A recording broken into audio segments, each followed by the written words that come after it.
Maths class start చేసుకున్నామండి. So దాంట్లో భాగంగా మనము third class maths text book మొత్తం ఎక్స్ప్లెయిన్ చేసుకున్నాం. నెక్స్ట్ ఇప్పుడు ప్రెసెంట్ ఫోర్త్ క్లాస్ ఎక్స్ప్లెయిన్ చేసుకుంటున్నాం. ఓకే, అయితే మనం ఇక్కడ fourth to third to 10th class వరకు అన్ని క్లాసుల టెక్స్ట్ బుక్ కూడా ఎక్స్ప్లెయిన్ చేసుకుంటాం. అయితే మనకి డిఎస్సి ఎగ్జామ్ పాయింట్ ఆఫ్ లో 8th, 9th, 10th ఈ 3 టెక్స్ట్ బుక్ చాలా ఇంపార్టెంట్ అండి. మనకి లోవర్ క్లాస్ టెక్స్ట్ బుక్ మనం ప్రెసెంట్ చెప్పుకుంటున్నాం. సో హైయర్ క్లాస్ కి వెళ్ళేసరికి చాలా టైం పడుతుంది కాబట్టి లోవర్ క్లాసులతో పాటు ఇంకొక పక్క మనము హైయర్ క్లాసులు కూడా మనము స్టార్ట్ చేసుకుందాం. ఓకే, సో దాంట్లో భాగంగా మనం ఈ రోజు ఈ వీడియోలో 9th క్లాస్ లో ఫస్ట్ లెసన్ ఏంటి వాస్తవ సంఖ్య గురించి ఎక్స్ప్లెయిన్ చేసుకుందాం. అయితే మనకి 8th క్లాస్ లో అకరణీయ సంఖ్య గురించి ఇచ్చాడు, 9th క్లాస్ లో వాస్తవ సంఖ్య గురించి ఇచ్చాడు. అయితే ఈ వాస్తవ సంఖ్యలో మొదటి అభ్యాసం మనకి ఇక్కడ అకరణీయ సంఖ్య గురించి ఇవ్వడం జరిగింది. మిగిలిన అభ్యాసాలన్నీ కూడా కరణీయ సంఖ్య గురించి ఇచ్చాడు. ఓకే, సో అకరణీయ సంఖ్యలు కరణీయ సంఖ్యలు రెండు కలిపితేనే కదా వాస్తవ సంఖ్యలు అవుతాయి. సో మొదటి అభ్యాసం మనకి 8th క్లాస్ లో నేర్చుకున్న అకరణీయ సంఖ్యలను బేస్ చేసుకొని ఇక్కడ అకరణీయ సంఖ్య గురించి ఇచ్చాడండి మొదటి అభ్యాసం. సో ఈ వీడియోలో మనము అకరణీయ సంఖ్యల గురించి మనము కంప్లీట్ ఇన్ఫర్మేషన్ తెలుసుకుందాం. ఓకే, సో మనకి ఇక్కడ మొదటి అభ్యాసం కేవలం మొదటి అభ్యాసం మాత్రం ఈ వీడియోలో ఎక్స్ప్లెయిన్ చేస్తాను. సో మొదటి అభ్యాసం దేనికి సంబంధించి మనకి ఇక్కడ అకరణీయ సంఖ్యకి సంబంధించి ఇచ్చాడు. మొదటిగా మనకి ఇక్కడ అకరణీయ సంఖ్య ఏంటంటే తెలియాలండి. రీసెంట్ గా టెట్ ఎగ్జామ్ లో కూడా అకరణీయ సంఖ్య బిట్ ఇచ్చాడు. మనకి తెలిసిన అకరణీయ సంఖ్య ఏంటంటే పి బై క్యూ రూపంలో ఉండే సంఖ్యలను మనము అకరణీయ సంఖ్యలు అంటాం. ఏంటండి పి బై క్యూ రూపంలో ఉండే సంఖ్యలు. జాగ్రత్తగా చూడండి, ఉండే సంఖ్యలు. రీసెంట్ గా మనకి టెట్ ఎగ్జామ్ లో కూడా మనకి ఇదే బిట్ అడిగాడండి. పి బై క్యూ రూపంలో ఉండే సంఖ్యలను ఇచ్చాడు. ఆప్షన్ లో పూర్ణాంకాలు, పూర్ణ సంఖ్యలు, సహజ సంఖ్యలు, అకరణీయ సంఖ్యలు ఇచ్చాడండి.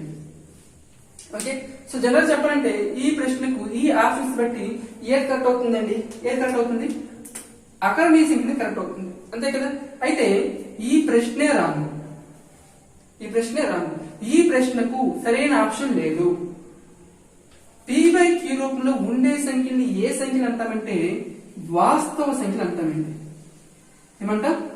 వాస్తవ సంఖ్యలు. అదేంటది పి బై క్యూ రూపంలో ఉండే సంఖ్యలు మనము చిన్నప్పటి నుంచి నేర్చుకుంటున్నాం కదా, అవి అకరణీయ సంఖ్యలే కదా మీరు అనుకోవచ్చు. కానీ పి బై క్యూ రూపంలో ఉండే సంఖ్యలు కాదు. పి బై క్యూ రూపంలో ఉండే సంఖ్యలు మనం వాస్తవ సంఖ్యలు చెప్తాము. పి బై క్యూ రూపంలో రాసే సంఖ్యలు, జాగ్రత్తగా ఉండండి, పి బై క్యూ రూపంలో ఉండే కాదు రాసే సంఖ్యలను మాత్రమే మనము అకరణీయ సంఖ్యలుగా చెప్పుకుంటాం. మరి పి బై క్యూ రూపంలో ఉండే సంఖ్యలకు పి బై క్యూ రూపంలో రాసే సంఖ్యలకు తేడా ఏంటి? తేడా లేదా? ఇక్కడ చూద్దాం. ఫర్ ఎగ్జాంపుల్ ఇక్కడ 22/7 ఉంది. నెక్స్ట్ ఇక్కడ 22 ఉంది. ఈ రెండు కూడా అకరణీయ సంఖ్యలు కాదు చెప్పండి. 22/7 అలాగే 22 ఈ రెండు అకరణీయ సంఖ్యలేనా? మనకి అకరణీయ సంఖ్య ఏం చెప్పుకున్నామండి? పి బై క్యూ రూపం అంటే భిన్న రూపం. లవము హారము రెండు ఉండాలి, అది భిన్న రూపంలో ఉండాలి. సో ఆ విధంగా ఉంటే అది అకరణీయ సంఖ్య అవుతుంది, అంతే కదా. సో ఇక్కడ మనకి లవం ఉంది, హారం ఉంది, కాబట్టి ఇది ఏమవుతుందండి? పి బై క్యూ రూపంలో ఉండే సంఖ్య అవుతుంది. పి బై క్యూ రూపంలో ఉండే సంఖ్య, ఇది పి బై క్యూ రూపంలో ఉంది కదా. సో పి బై క్యూ రూపంలో ఉండే సంఖ్య కదా ఇది, కాబట్టి ఇది ఏమవుతుందండి? అకరణీయ సంఖ్య అవుతుందా? అకరణీయ సంఖ్య రాంగ్. పి బై క్యూ రూపంలో ఉండే సంఖ్య అకరణీయ సంఖ్య మనం చెప్పుకున్నట్లయితే మరి ఇది రైట్ అవ్వాలి కదా. పి బై క్యూ రూపంలో ఉండే సంఖ్య అకరణీయ సంఖ్య కాదు, పి బై క్యూ రూపంలో రాసే సంఖ్య అకరణీయ సంఖ్య. మరి ఇది ఎందుకు అకరణీయ సంఖ్య కాలేదు? మనకి ఒక సంఖ్య అకరణీయ సంఖ్య అవ్వాలంటే 2 నియమాలు ఉన్నాయండి. మొదటిది ఏంటంటే అది పి బై క్యూ రూపంలో రాయాలి. ఏంటండి? పి బై క్యూ రూపంలో రాయాలి. సో అటువంటి సంఖ్యలో మనము అకరణీయ సంఖ్య చెప్పుకుంటాం. రెండవది దశాంశ భిన్న రూపంలో ఉన్నప్పుడు. ఏంటండి? దశాంశ భిన్న రూపంలో ఉన్నప్పుడు మనకి దశాంశ భిన్నాలు అనేవి 3 రకాలుగా ఉంటాయి. ఎన్ని రకాలండి? 3 రకాలు. ఆ 3 రకాల్లో కేవలం 2 రకాలు మాత్రమే మనకి అకరణీయ సంఖ్యలు అవుతాయి. 3వ రకం అనేది ఏమవుతుందంటే కరణీయ సంఖ్యలు అవుతాయి. ఏ సంఖ్యలు అవుతాయండి? కరణీయ సంఖ్యలు. ఇప్పుడు మనం ఈ సంఖ్యను మనము దశాంశ భిన్నంగానే రాసినట్లయితే మనకి ఇది ఏ రూపంలో వస్తుందంటే ఇక్కడ మనం చెప్పుకొని చూస్తారు 3వ రూపము ఆ రూపంలో వస్తుంది. కాబట్టి అప్పుడు మనకి 22/7 ఏ సంఖ్య అవ్వాలి? కరణీయ సంఖ్యను అవ్వాలి. ఓకే, సో జనరల్ గా మనం 22/7 ఎక్కడ ఇచ్చేస్తాం? పై ఎక్కువలను ఇచ్చేస్తాం. పై బదులు ఏం చేస్తామండి? 22/7 తీసుకుంటాం. అంటే 22/7 కరణీయ సంఖ్య ఏంటంటే పై అనేది కూడా ఏమవుతుందండి? కరణీయ సంఖ్య కదా అవుతుంది. ఓకే, అయితే మనకి ఇక్కడ కరణీయ సంఖ్య గురించి డిస్కషన్ కాదు, మనకి కరణీయ సంఖ్య గురించి నెక్స్ట్ సెకండ్ అభ్యాసంలో వచ్చింది. సో మనం ఇక్కడ ఈ అభ్యాసంలో నేర్చుకోవాల్సింది అకరణీయ సంఖ్య. మనకి అకరణీయ సంఖ్యలు ఏమో తెలిసినట్లయితే అకరణీయ సంఖ్యలు కానివన్నీ కూడా సంఖ్యలు అవుతాయండి, కరణీయ సంఖ్యలు అవుతాయి. కాబట్టి ముందుగా మనము అకరణీయ సంఖ్యలు తెలుసుకుందాం. ఓకే, సో అకరణీయ సంఖ్యలు ఏం చెప్పుకున్నామండి మనము p/q రూపంలో రాసే సంఖ్యలు. అంటే ఏంటి, భిన్న రూపంలో రాయగలగాలి. ఏదైనా ఒక సంఖ్య ఇస్తే ఆ సంఖ్యను ఏ రూపంలో రాయాలండి, భిన్న రూపంలో రాయాలి. ఫర్ ఎగ్జాంపుల్ 22 ఇచ్చాడు. 22 మనము ఏ విధంగా రాయొచ్చండి, 22/1 భిన్న రూపంలో రాసాం కదా. So p/q. ఫర్ ఎగ్జాంపుల్ -5 ఇచ్చాడు అనుకోండి, -5 మనము భిన్న రూపంలో రాసినట్లయితే -5/1 గా రాయొచ్చు. సో p/q రూపంలో రాసాం కదా. అంటే ఒక సంఖ్యను మనము భిన్న రూపంలో రాసినట్లయితే ఆ సంఖ్య అనేది ఏమవుతుందండి, అకరణీయ సంఖ్య అనేది అవుతుంది. జనరల్ గా 22 అనేది మనకి ఇక్కడ సాధ్య సంఖ్య అవుతుంది. ఇంకేమవుతుందండి, పూర్ణాంకం అవుతుంది, పూర్ణ సంఖ్య అవుతుంది. ఏమవుతుందండి, పూర్ణ సంఖ్య. ఇప్పుడు 22 అనేదేమో సాధ్య సంఖ్య అయింది, పూర్ణాంకం అయింది, పూర్ణ సంఖ్య అయింది. ఇప్పుడు ఈ 22 మనం ఏ విధంగా రాసామండి, 22/1 గా రాశాను. అంటే 22/1 గా రాసినప్పుడు ఇప్పుడు ఇది ఏ సంఖ్యగా మారిపోయింది, అకరణీయ సంఖ్యగా మారిపోయింది. అంటే ఒక సహజ సంఖ్య అకరణీయ సంఖ్య అవుతుంది, ఒక పూర్ణాంకము అకరణీయ సంఖ్య అవుతుంది, ఒక పూర్ణ సంఖ్య అకరణీయ సంఖ్య అవుతుంది. అర్థమైందా. సో అకరణీయ సంఖ్య అవ్వాలంటే మనకి ఇక్కడ పూర్ణాంకాలు, సహజ సంఖ్యలు, పూర్ణ సంఖ్యలు ఈ మూడు కూడా దేని కిందకి వస్తాయంటే అకరణీయ సంఖ్యల కిందకి వస్తాయి. ఎందుకంటే ప్రతి సహజ సంఖ్యను మనము లవంగా తీసుకొని దాని కింద హారంలో 1 పెట్టుకొని మనము p/q రూపంలో రాయొచ్చు. సేమ్ అదే విధంగా ప్రతి పూర్ణాంకాన్ని మనము లవంలో తీసుకొని హారంలో 1 తీసుకొని దాన్ని మనము p/q రూపంలో రాయొచ్చు. సేమ్ అదే విధంగా ప్రతి పూర్ణ సంఖ్యను అంటే ధన సంఖ్య అవ్వచ్చు, రుణ సంఖ్య అవ్వచ్చు, దాన్ని కూడా మనము హారంలో 1 తీసుకొని p/q రూపంలో రాయొచ్చు. కాబట్టి మనం ఇక్కడ ప్రతి సహజ సంఖ్య, పూర్ణాంకము, పూర్ణ సంఖ్య ఈ మూడు కూడా ఏమవుతాయి అంటే అకరణీయ సంఖ్యలు అవుతాయి. మరి ఇవి కాకుండా కేవలం అకరణీయ సంఖ్యలు అవుతాయి అంటే అవుతాయి. సో మనకి ఇవి కాకుండా కేవలం ఉన్నాయంటే కొన్ని ఉంటాయండి. ఫర్ ఎగ్జాంపుల్ ఇక్కడ 1/2 తీసుకోండి, లేదా 1/5 తీసుకోండి, లేదా 1/3 తీసుకోండి. సో ఇది భిన్న రూపం. సో భిన్న రూపంలో ఉండేవి కూడా అకరణీయ సంఖ్యలు అవుతాయి. అయితే ప్రతి భిన్నము కూడా అకరణీయ సంఖ్య అవుతుందంటే కాదు. మళ్ళీ భిన్న రూపంలో ఉండేవన్నీ కూడా అకరణీయ సంఖ్యలు మనం చెప్పలేము. కొన్ని అకరణీయ సంఖ్యలు అయితే ఇంకొన్ని కరణీయ సంఖ్యలు అవుతాయి. భిన్న రూపంలో ఉండే ప్రతిదీ కూడా అకరణీయ సంఖ్య అవుతుంది. భిన్న రూపంలో ఉండే వాటిలో కొన్ని అకరణీయ సంఖ్యలు అయితే కొన్ని కరణీయ సంఖ్యలు అవుతాయి. మరి ఏవి అకరణీయ సంఖ్యలు అవుతాయి, ఏవి కరణీయ సంఖ్యలు అవుతాయి. సో భిన్నంలో మనకి భిన్నాన్ని ఇచ్చినప్పుడు భిన్నంలో ఉండే లవాన్ని మనము హారంతో కానీ భాగించినట్లయితే మనకి 3 దశాంశ భిన్నాలు వస్తాయండి. 3 రకాల దశాంశ భిన్నాలు చెప్పుకున్నాం కదా. సో 3 రకాల దశాంశ భిన్నాలు, ఆ 3 రకాల దశాంశ భిన్నాల్లో 2 రకాల దశాంశ భిన్నాలు మాత్రం మనకి అకరణీయ సంఖ్యలు అవుతాయి.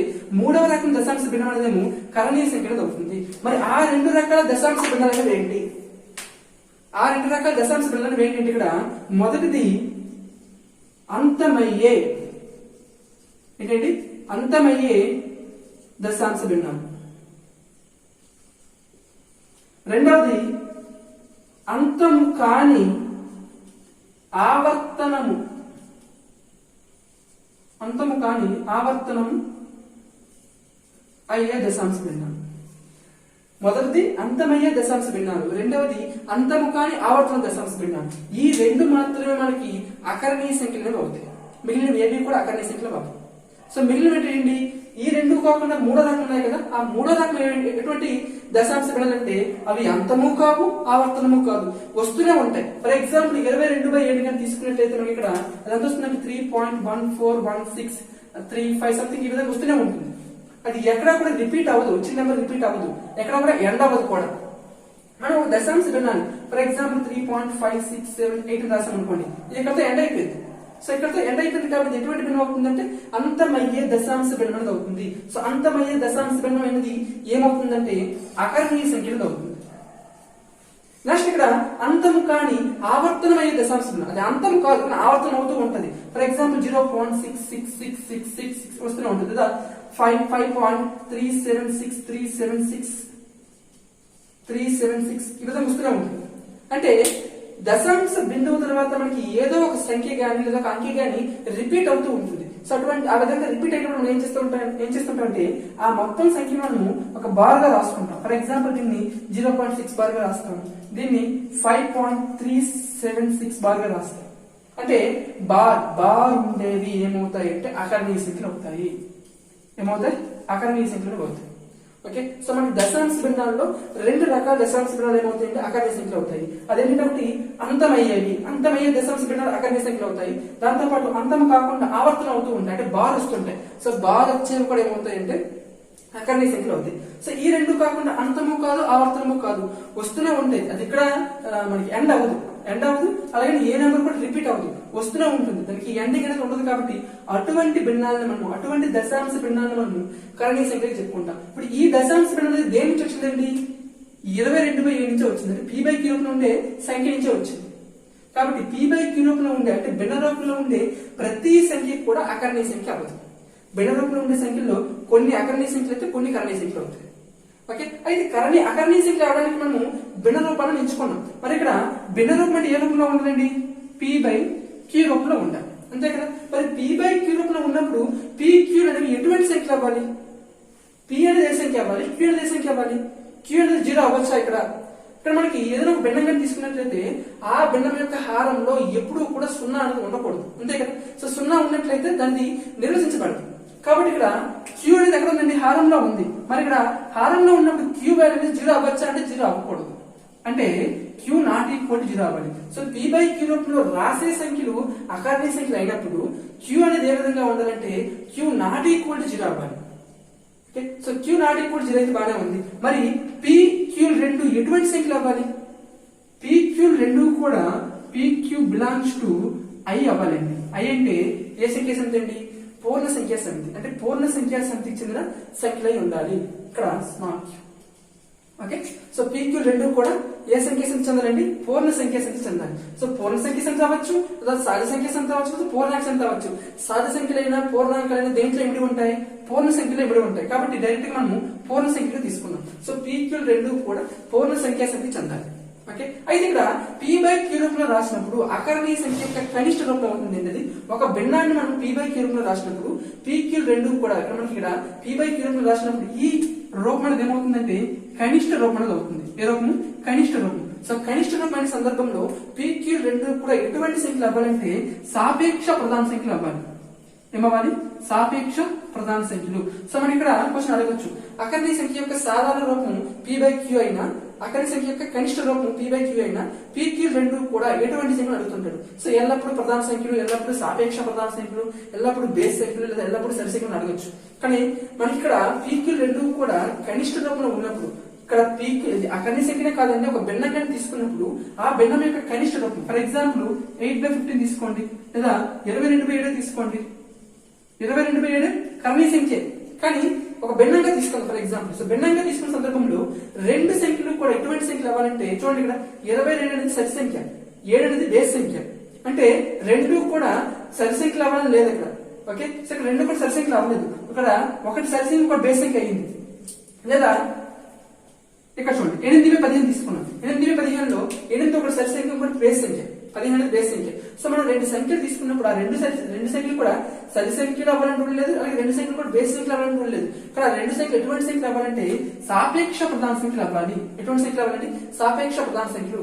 సాపేక్ష ప్రధాన సంఖ్యలకు ఒక పేరే పరస్పర ప్రధాన సంఖ్యలు.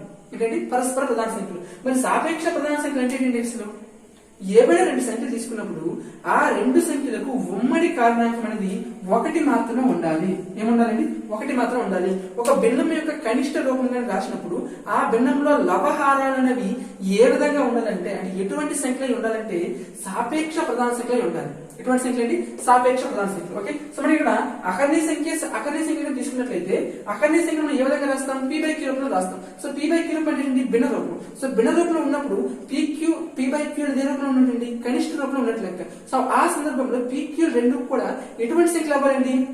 సాపేక్ష ప్రధాన సంఖ్యలు అవ్వాలి. ఇక్కడ రెండు భిన్నాలు తీసుకున్నాం. ఈ రెండు భిన్నాల్లో లవహారాలు గమనించండి. రెండు భిన్నాల్లో కూడా లవహారాలు ఇవి భిన్నం యొక్క కనిష్ట రూపం. 8/15 మనం ఇంకా సింప్లిఫై చేయలేం. 22/7 కూడా ఇంకా మనం సింప్లిఫై చేయలేం. సో అటువంటి సందర్భంలో లవహారాలు రెండు కూడా ఎటువంటి సంఖ్యలు ఉన్నాయండి? సాపేక్ష ప్రధాన సంఖ్యలు ఉన్నాయి, అంతే కదా. సో ఇక్కడ 7 ప్రధాన సంఖ్య, 22 అనేది సమీక్ష సంఖ్య. సో ప్రధాన సంఖ్య సమీక్ష సంఖ్య ఇక్కడ అవ్వచ్చు, రెండు కూడా ప్రధాన సంఖ్య సమీక్ష సంఖ్య అవ్వచ్చు. కానీ ఖచ్చితంగా ఎల్లప్పుడూ కూడా ఎటువంటి సంఖ్యలు ఉండాలంటే సాపేక్ష ప్రధాన సంఖ్యలు ఉండాలి. ఓకే, సో మనం గుర్తుపెట్టుకోవాల్సిందంటే పీక్యూ రెండు కూడా పీ బై క్యూ రూపంలో రాసే సంఖ్య అకర్నీయ సంఖ్య అయిన సందర్భంలో పీక్యూ రెండు కూడా ఏమవ్వాలండి, పూర్ణ సంఖ్య సంఖ్య చెందాలి. సో అదే సందర్భంలో పీక్యూ రెండు కూడా ఎటువంటి సంఖ్యలు అవ్వాలంటే సాపేక్ష పదార్థ సంఖ్యలు అవ్వాలి. Okay, next Q is equal to Q not equal zero అవ్వాలి. ఇక్కడ మనకి పీ ఈజ్ ఈక్వల్ జీరో అవ్వచ్చు, అండి పీ ఈజ్ ఈక్వల్ జీరో అవ్వచ్చు, కానీ Q not equal to zero మాత్రం అవ్వాలి. క్యూ నాట్ ఈక్వల్ జీరో అవ్వాలి. పీ ఈజ్ ఈక్వల్ జీరో మాత్రం అవ్వచ్చు, అవ్వకపోవచ్చు, ప్రాబ్లం లేదు. పీ ఈజ్ ఈక్వల్ జీరో అయినా ప్రాబ్లం లేదండి, కానీ క్యూ ఈజ్ ఈక్వల్ మాత్రం జీరో అవ్వకూడదు, క్యూ నాట్ ఈక్వల్ జీరో అవ్వాలి. ఓకే, ఇది మనకి ఇక్కడ అకర్నీయ సంఖ్యకి సంబంధించింది. సో అకర్నీయ సంఖ్యకి సంబంధించి మనకి ఇక్కడ టెక్స్ట్ బుక్ లో ఏమన్నా చూద్దాం. ఇక్కడ మనకి పేజ్ నెంబర్ 3 లో ఇవి చేయండి కింద కొన్ని ప్రాబ్లమ్స్ ఇచ్చాడు. దాంట్లో ఫస్ట్ ప్రాబ్లం అవసరం లేదండి. సెకండ్ ప్రాబ్లం ఏమి ఇచ్చాడు చూడండి. ఇక్కడ 0, 7, 10, -4 వీటిని పీ బై క్యూ రూపంలో రాయమనండి. 0, 7, 10, -4 వీటిని పీ బై క్యూ రూపంలో రాయాలి. ఇక్కడ ఇచ్చిన ఈ 4 సంఖ్యలు కూడా ఏ సంఖ్యలు అవుతాయంటే అకర్నీయ సంఖ్యలు అవుతాయండి. ఏమవుతాయి? అకర్నీయ సంఖ్యలు అవుతాయి. మరి అకర్నీయ సంఖ్యలు ఇవ్వాలంటే వాటిని మనం ఏ విధంగా రాయాలి? పీ బై క్యూ రూపంలో రాయాలి. మనకి అదే కదా అడిగారు ఇక్కడ. అంటే వీటిని మనం పీ బై క్యూ రూపంలో రాయాలి. ఇప్పుడు ఇక్కడ 0 ఉంది. 0 యొక్క విలువ మారకుండా దాన్ని మనం రాయాలి. ఏ విధంగా? పీ బై క్యూ రూపంలో రాయాలి, అంటే భిన్న రూపంలో రాయాలి.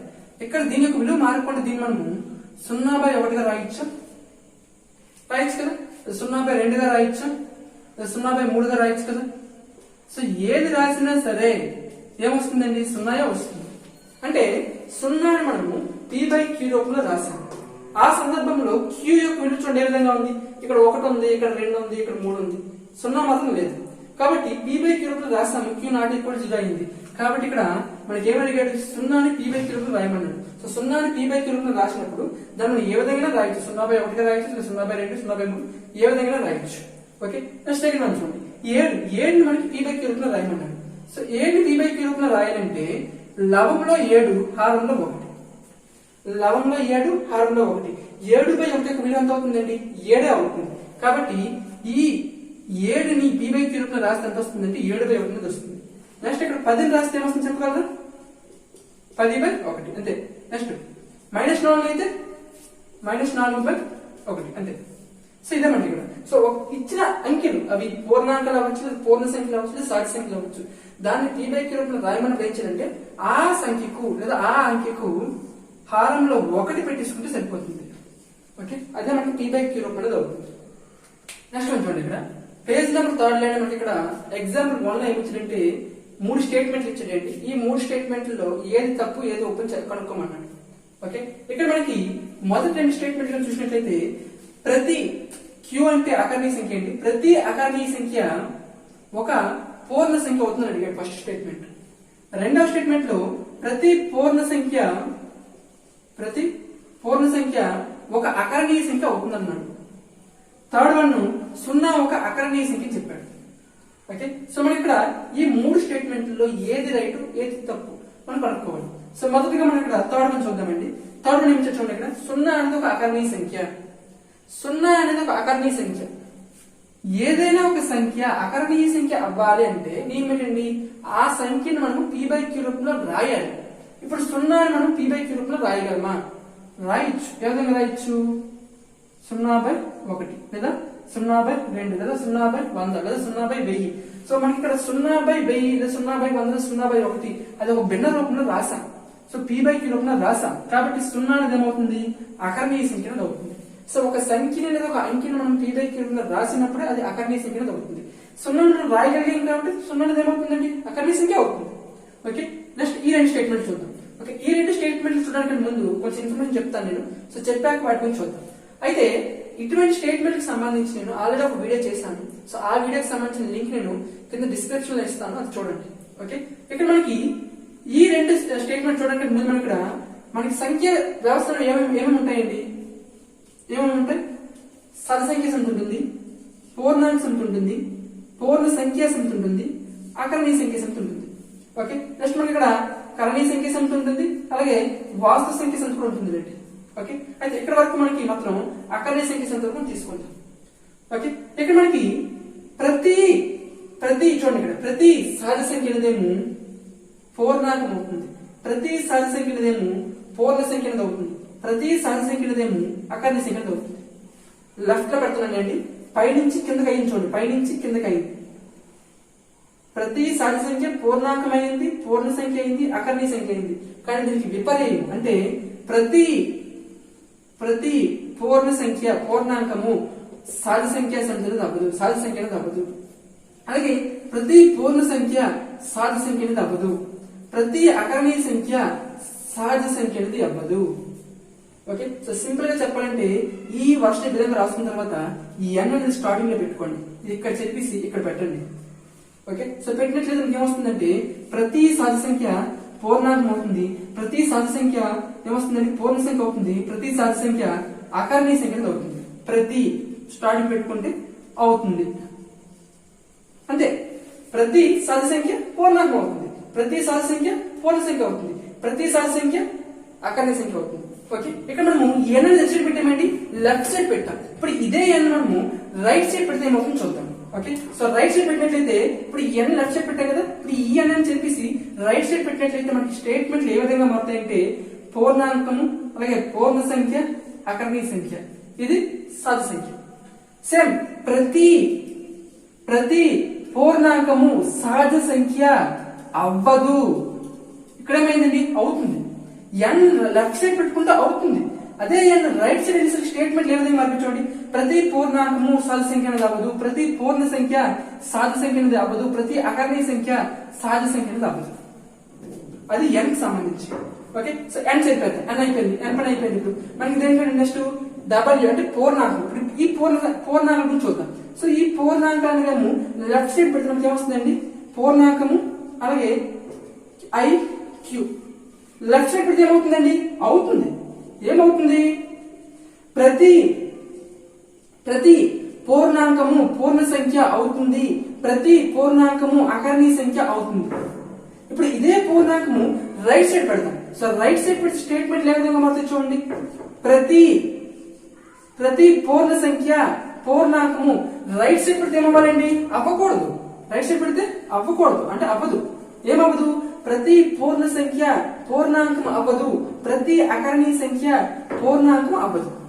ఓకే, ఇప్పుడు ఏమైపోయింది, పూర్ణ సంఖ్య కూడా పూర్ణాంకం కూడా అయిపోయింది. నెక్స్ట్ ఏంటి, పూర్ణ సంఖ్య. ఇప్పుడు ఈ పూర్ణ సంఖ్యను మనము లెఫ్ట్ సైడ్ పెడతాం. సో లెఫ్ట్ సైడ్ పెడితే ఏమొస్తుంది చూడండి, IQ వస్తుంది. అంతే కదా, అంటే మిగిలిపోయింది. n అయిపోయింది, W అయిపోయింది, రెండు చెప్పేసాం. IQ ఇప్పుడు ఈ రెండింటిని చూడండి మనం. సో ప్రతి I లెఫ్ట్ సైడ్ పెట్టాం, లెఫ్ట్ సైడ్ పెట్టాం. సో లెఫ్ట్ సైడ్ పెడితే ఏమవుతుందండి, అవుతుంది. ఏమవుతుంది, ప్రతి పూర్ణ సంఖ్య అకర్ణీయ సంఖ్య అవుతుంది. ఇప్పుడు ఇదే I మనము రైట్ సైడ్ పెడతాం. సో రైట్ సైడ్ పెడితే ఏమొస్తుంది మనకి, QI అనేది వస్తుంది. అంతే కదా, సో రైట్ సైడ్ పెడితే మనకి ఏమవ్వాలి, అవ్వకూడదు. అంతే కదా, సో అవ్వదు. ఏమవ్వదు, ప్రతి అకర్ణీయ సంఖ్య పూర్ణ సంఖ్య అనేది అవ్వదు. ఓకే, మరి ఇప్పుడు స్టేట్మెంట్ ఏమి చూడండి, ప్రతి పూర్ణ సంఖ్య ప్రతి అకర్ణీయ సంఖ్య పూర్ణ సంఖ్య అంటే I. సో పూర్ణ సంఖ్య అనేది అవుతుంది అన్నాడు. సో I లెఫ్ట్ సైడ్ ఉందండి, I లెఫ్ట్ సైడ్ ఉంది, ఎట్ సైడ్ ఉంది, రైట్ సైడ్ ఉంది. రైట్ సైడ్ ఉంటే ఏమవ్వాలి, అవ్వకూడదు. ప్రతి పూర్ణ సంఖ్య ప్రతి అకర్ణీయ సంఖ్య పూర్ణ సంఖ్య అనేది అవ్వకూడదు. ఇక్కడ అవుతుంది అనగా ఇది స్టేట్మెంట్ రాంగ్. ఇప్పుడు ఈ స్టేట్మెంట్ చూద్దాం. ప్రతి పూర్ణ సంఖ్య ఏమన్నాడండి, అకర్ణీయ సంఖ్య అవుతుంది అన్నాడు. అంతే కదా, ఇప్పుడు చూడండి I అనేది ఎట్ సైడ్ ఉంది, Q కి లెఫ్ట్ సైడ్ ఉంది. సో లెఫ్ట్ సైడ్ ఏమవ్వాలి, అవుతుంది.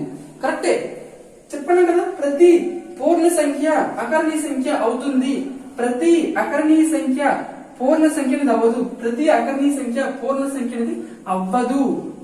కానీ అవుతుంది అన్నాడు కాబట్టి ఇది రాంగ్ అయింది. ఓకే, అర్థమైంది కదా. సో దీనికి సంబంధించి మీకు ఏమైనా డౌట్ ఉన్నట్లయితే కింద డిస్క్రిప్షన్ లో ఆల్రెడీ ఈ టాపిక్ సంబంధించి కంప్లీట్ వీడియో చేసానండి, ఆ లింక్ ఇస్తాను చూడండి. ఇంకా మీకు ఏమైనా డౌట్ ఉన్నట్లయితే కామెంట్ చేయండి, నేను ఎక్స్ప్లెయిన్ చేస్తాను నెక్స్ట్ వీడియోలో కూడా. నెక్స్ట్ మనకి ఇక్కడ పేజ్ నెంబర్ 4 లో ఏవైనా రెండు సంఖ్యలు ఇచ్చినప్పుడు ఆ రెండు సంఖ్యల మధ్య అకర్ణీయ సంఖ్యలు రాయమని చెప్పాడండి. ఓకే, ఇక్కడ మనకి 3, 4 మధ్య రెండు అకర్ణీయ సంఖ్యలు రాయమన్నాడు. అలాగే 2, 3 మధ్య 5 అకర్ణీయ సంఖ్యలు రాయమన్నాడు. అలాగే -3 అలాగే 3/11 అలాగే 8/11 మధ్య 10 అకర్ణీయ సంఖ్యలు రాయమన్నాడు. ఓకే, సో ఇది మనకి టెక్స్ట్ బుక్ లో ఇచ్చింది. మనకి ఎగ్జామ్ పాయింట్ ఏ విధంగా అడుగుతాడు. సో ఎగ్జామ్ పాయింట్ మనకి ఏ విధంగా అడుగుతుంటే 3, 4 మధ్య గల అకర్ణీయ సంఖ్య అని అడుగుతుంటాడండి. ఆప్షన్ లో మనకి కొన్ని భిన్న రూపంలో ఉంటాయి, లేదా కొన్ని దశాంశ భిన్న రూపంలో ఉంటాయి. మనకేమన్నాడు, రెండు సంఖ్యలు ఇస్తాడు, ఆ రెండు సంఖ్యల మధ్యలో గల అకరణీయ సంఖ్య రాయమంటాడు. ఓకే, సో జనరల్ గా మనకి ఇక్కడ ఇది గుర్తుపెట్టుకోండి, ఇది కూడా అడగచ్చు మనకి ఎగ్జామ్ పాయింట్ ఆఫ్ లో. ఏ కమా బి ఏబి రెండు కూడా లేదా ఏబి రెండు సంఖ్యల మధ్య గల అకరణీయ సంఖ్య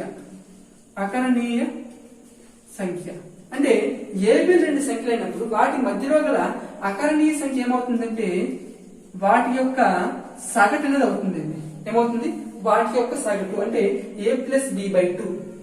రెండు సంఖ్యలు ఇచ్చి ఆ రెండు సంఖ్యల మధ్య గల అకరణీయ సంఖ్య అయినప్పుడు ఏమవ్వాలండి? ఆ రెండు సంఖ్యల మొత్తంలో సగం అవ్వాలి, లేదా ఆ రెండు సంఖ్యల యొక్క సగటు అవ్వాలి, లేదా a+b/2 అనేది అవ్వాలి. ఏబి రెండు సంఖ్యలు అయినప్పుడు ఆ రెండు సంఖ్యల మధ్య అకరణీయ సంఖ్య ఏమవ్వాలంటే ఆ రెండు సంఖ్యల సగటు అనేది అవ్వాలి, లేదా ఆ రెండు సంఖ్యల మొత్తంలో సగం అనేది అవ్వాలి, లేదా a+b/2 అనేది అవ్వాలి. సో మనకి ఆప్షన్ లో ఏముంటే దాన్ని చూస్ చేసుకోవాలి. మూడు రకాలు అడగచ్చండి.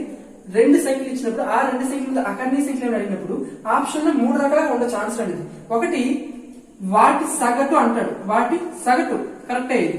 రెండు సంఖ్యలు ఇచ్చాడు కాబట్టి రెండింటి మొత్తము బై రెండు అంకెలు కాబట్టి రెండు, కాబట్టి వాటి సగటు అనేది కూడా కరెక్ట్ అవుతుంది. నెక్స్ట్ రెండోది వాటి మొత్తంలో సగం అంటాడు, వాటి మొత్తంలో సగమే కదా. సో ఆ విధంగా కలిసి మనకి ఆప్షన్ లో ఉండొచ్చు. లేదా మూడోది ఆ రెండు సంఖ్యలు ఏవైతే ఇస్తాడో a+b/2 అంటాడు. సో ఈ మూడు కరెక్టేనండి. మనకి ఇక్కడ ఏబి రెండు సంఖ్యలు అయినప్పుడు ఆ రెండు సంఖ్యల మధ్యలో ఉండే అకరణీయ సంఖ్యని అడిగినప్పుడు ఆప్షన్ లో మనం ఏం చూస్ చేసుకోవాలంటే ఈ మూడిట్లో ఏది ఉంటే దాన్ని చూస్ చేసుకోవాలి. ఓకే, సో ఇది మనకి ఇంపార్టెంట్, నేను గుర్తుపెట్టుకోవాలి. ఓకే, ఇప్పుడు దీన్ని బట్టి మనం దీన్ని సాల్వ్ చేద్దాం. ఇక్కడ మనకి 3కి 4కి మధ్యలో రెండు అకరణీయ సంఖ్యలు అడిగాడు. 3కి 4కి మధ్యలో రెండు అకరణీయ సంఖ్యలు. సో మనకి ఇక్కడ 3కి 4కి మధ్యలో అకరణీయ సంఖ్య కావాలంటే మనం ఏం చేయాలండి? ఆ రెండు ప్లస్ చేసి బై 2 చేయాలి, అంతే కదా. సో ఏమవుతుందండి? 7/2 అనేది అవుతుంది. సో 7/2 అంటే ఏమవుతుందండి? 3.5 అనేది అవుతుంది. 3.5. ఓకే, అయితే మనకి ఇదే క్వశ్చన్ ఎగ్జామ్ పాయింట్ అడిగినప్పుడు 3కి 4కి మధ్యలో గల అకరణీయ సంఖ్య ఏది అని ఒకటి అడుగుతాడు, అంతేగాని రెండు అడగడు. ఒకవేళ రెండు అడిగాడు అనుకోండి, ఇప్పుడు ఏంటంటే 3కి 4కి మధ్యలో ఏమొచ్చింది? 3.5 వచ్చింది. అంటే 3 ఒకటి, 3.5 ఒకటి, ఇంకొకటి 4, అంతే కదా. ఇప్పుడు మీకు ఏం కావాలి?